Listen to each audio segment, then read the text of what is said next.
जय जय श्री महाकाल। स्वागत है हमारे YouTube चैनल में। तो चैनल को सब्सक्राइब करिए, बगल में बेल आइकॉन है वह भी दबा लीजिए। आज हम एक कनिका यक्षिणी के बारे में हम बता रहे हैं। यक्षिणी अनेक प्रकार की है। मुख्यतः यक्षिणी जो हैं वो 33 प्रकार के यक्षिणियाँ हैं, लेकिन जो पूर्ण यक्षिणी है वो 108 यक्षिणी है। उस 108 यक्षिणियों में से कनिका यक्षिणी विशिष्ट फल को देने वाली यक्षिणी है। यह कनिका यक्षिणी अनेक प्रकार के साधक के कार्य कर देती है। जब ये साधक से संपर्क स्थापित कर लेती है, जब साधक इन्हें सिद्ध कर लेता है पूर्ण रूप से, तो ये प्रेमिका के रूप में सिद्ध होते हैं, पत्नी के रूप में सिद्ध हो सकते हैं, प्रिय मित्र के रूप में सिद्ध कर सकते हैं, माता के रूप में भी इसे सिद्ध कर सकते हैं। तो ये एक अपना स्थान मांगती है कि तू हमें ये स्थान दे, ठीक है। तो इसे आप पत्नी रूप में स्थान दे सकते हैं, प्रेमिका रूप में स्थान दे सकते हैं, या मित्र के रूप में स्थान दे सकते हैं, ठीक है। माता के रूप में भी स्थान दे सकते हैं। तो ये रहा उनके विषय में। दूसरा आपको करना क्या है कि इनकी साधना, ये एक प्रकार की क्रिया है, साधना नहीं है, ये क्रिया है। कनिका यक्षिणी की क्रिया, जिस लोगों को भी काम धंधे व्यापार नहीं चल रहे हैं, उनके हर एक स्थानों पर केवल असफलता प्राप्त हो रही है। आप किसी भी मार्केटिंग फील्ड से जुड़े हो, या आपका प्रॉपर्टी का खरीद बिक्री का कार्य है, चाहे वो आपका लोगों को वैद्य का कार्य आप करते हो, लोग नहीं आते हैं आपके शॉप पर, आपके दुकान पर, आपके औषधालय में, तो ऐसी स्थिति में इस क्रिया को कर सकते हैं। यह आपके धन के भी कई गुना बढ़ा देते हैं, धन के स्रोत को, और चारों तरफ लाभ देने लगते हैं। पहले लोग 5 लोग 10 लोग आपके शॉप पे दुकान पे आते थे, अब उसकी कई गुना आपके व्यापार की गति हो जाएगी इस क्रिया को करने के बाद से, कनिका यक्षिणी की क्रिया करने के बाद से। इस कनिका यक्षिणी की क्रिया किस प्रकार से आप कर सकते हैं वो हम बताते हैं। पहले हम उसके थोड़े बहुत लाभ तो बता ही दिया है, कुछ और लाभ हम बता देते हैं। जैसे आपके घर में गृह क्लेश बनता है, लोगों से पटता नहीं है आपकी, अगर आप कोई भी किसी के सामने अपना प्रस्ताव रखते हो, कोई बातें रखते हो, तो वो भी आपको सही से नहीं लेता है, आपको तुच्छ समझकर आपको किनारे कर दिया जाता है, आपकी बातों को ध्यानपूर्वक कोई नहीं सुनता है, आपको किनारे लगा दिए जाते हैं। तो ऐसी स्थिति में ये कर सकते हैं।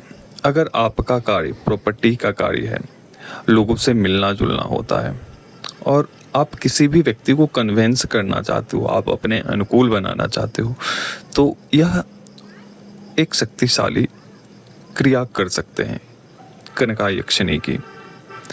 इस यक्षिणी की क्रिया में आपके पास गुरु होना अनिवार्य है। इस यक्षिणी की क्रिया में अगर गुरु नहीं है तो कोई दिक्कत नहीं है, उसके लिए भी हम बताएंगे आपको। उसके लिए आपको गुरु गोरखनाथ के मंत्र का जप करना है।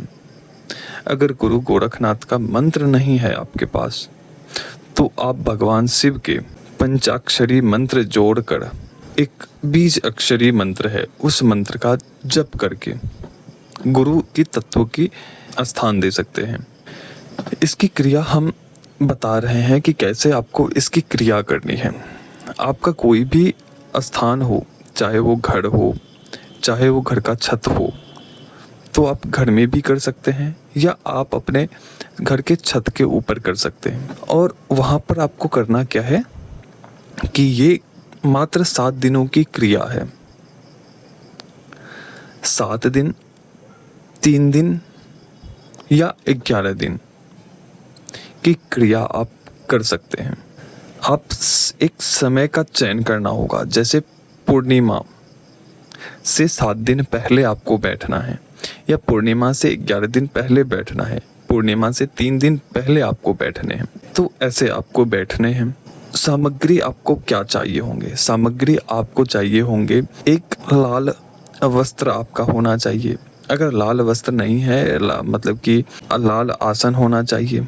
एक लाल वस्त्र के ऊपर एक तिल की ढेरी बनानी है, एक मुट्ठी के करीब तिल की ढेरी बनानी है, उसके ऊपर एक सुपारी स्थापित करना है। दूसरे आपको उड़द की ढेरी बनानी है, एक मुट्ठी उड़द रखने हैं और उसके ऊपर कमलगट्टा स्थापित करने हैं। जो उड़द होंगे उसके ऊपर कमलगट्टा स्थापित करने हैं, जो सुपारी होंगे उसके नीचे आपको तिल का ढेरी बनाना है। आपके हलवा बनानी है, आपको भोग के रूप में हलवा बनानी है। हलवा के साथ आपको शक्कर मिलानी है। शक्कर आपको ये मार्केट में मिलने वाला चीनी नहीं, शक्कर अलग प्रकार के होते हैं, वो शक्कर आपको उसमें डालने हैं। यह हलवा आपको दूध से बने हुए, गाय के दूध से बने हुए होने चाहिए। ऊपर से थोड़ा और शक्कर की 2-4 चुटकी ऊपर से डाल देनी है उस भोग के ऊपर, और घी उसके ऊपर डाल देनी है।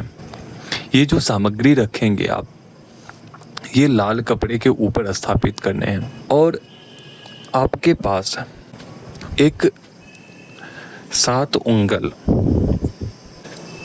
उंगल के बट वृक्ष का तना लाना है। तना लाने की प्रक्रिया है। एक तना लाने की 8 उंगल तना आपको लेने हैं। अपनी उंगली से, अपनी किसी भी उंगली से नाप कर और 8 उंगल बट वृक्ष के, बड़ के वृक्ष के डंटी, तना आपको लानी है। लाने की एक प्रक्रिया है, आमंत्रण देकर उसके बाद उसे लाना है। एक आपको यंत्र तैयार करने हैं उसी डंठल के से, या आपको एक भोजपत्र लेने हैं। भोजपत्र के ऊपर आपको उसी डंठल से जो कनिका यक्षिणी के मंत्र हैं, उस यक्षिणी के मंत्र को लिखना है। गोरोचन और कुमकुम से या अष्टगंध की स्याही से उस मंत्र को लिखने हैं। और कच्चा धागा, सूत आते हैं, वो कच्चे सूत से उस डंठल के ऊपर आपको बांध देने हैं उस मंत्र को। और मंत्र लिखने के बाद से आपको वह हाथ में दंड लेकर पढ़ने हैं। 1008 बार वो मंत्र पढ़ने हैं, 7 दिनों तक या 3 दिनों तक या 11 दिनों तक। बस इतना ही करना है आपको। दिशा आपकी उत्तर की ओर होगी। समय आपका रात्रि 10 बजे के बाद से कभी भी कर सकते हैं, 3 बजे के बीच में। ऐसा नहीं होना चाहिए कि किसी दिन 11 बजे बैठ गए, किसी दिन 5 बजे बैठ गए, किसी दिन 12 बजे रात्रि में बैठे। एक समय का चयन कर लेना है। अगर आपने 11 बजे बैठा है तो दूसरे दिन पूरे 7 दिन तक, 3 दिन तक वही 11 बजे ही बैठना है, ना कि 12 बजे 1 बजे। ठीक है, बस इतना ही करना है। और 7वें दिन आपको जो सामग्री है उसे प्रवाहित कर देना है। ठीक है, ये जो भोग रहेंगे वो किसी भी बट वृक्ष के नीचे, एकांत बट वृक्ष के नीचे जाकर रख आने हैं।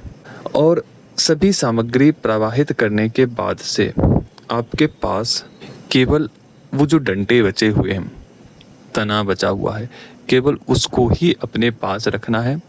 बाकी सभी चीज़ों को प्रवाहित कर देने हैं, उसी लाल कपड़े में डालकर जल प्रवाह कर देना है, या किसी एकांत स्थान पर जाकर उसे रख आने हैं। यह क्रिया करके देखो जीवन में क्या परिवर्तन होते हैं, क्या कुछ होता है। आप स्वयं अपने ईमानदारी से कमेंट के अंदर लिखना सभी लोग। तो अभी तक के लिए अनुमति दीजिए। जय श्री महाकाल, जय महाकाली, जय भैरव।